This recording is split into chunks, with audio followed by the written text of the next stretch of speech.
လူတွေကဝေးကွာသွားတဲ့အချိန်ကြရင်အဲ့ဒီအမတ်တရဟောင်းတွေကိုပြန်လဲတွေးတယ်ပြန်လဲတန်းတာတယ်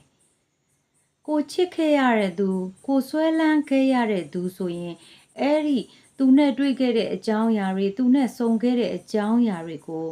ကိုယ့်ရဲ့အုံနောက်နဲ့ခံစားချက်တဲ့ကိုတောက်လျှောက်ပြန်တွေးလိရှိတယ်အဲ့ဒီလိုတွေးတဲ့အခါမှာအဲ့ဒီလူဟာ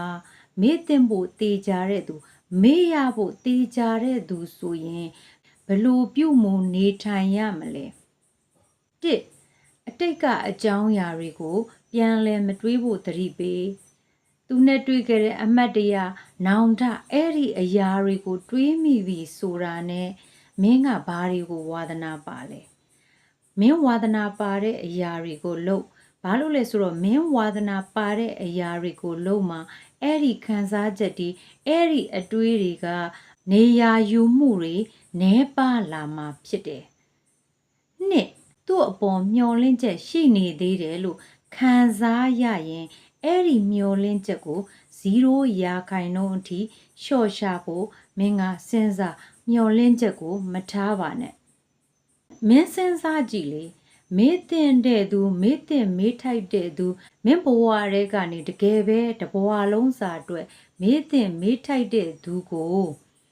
မင်းမေ့နိုင်ရမယ်မင်းမမေ့နိုင်ဘူးမင်းစွဲလန်းနေမယ်ဆိုရင်မင်းရဲ့အခုလက်ရှိနေတဲ့မင်းရဲ့အချိန်တွေမင်းရဲ့ပြစ္ဆုတ်ပံတွေက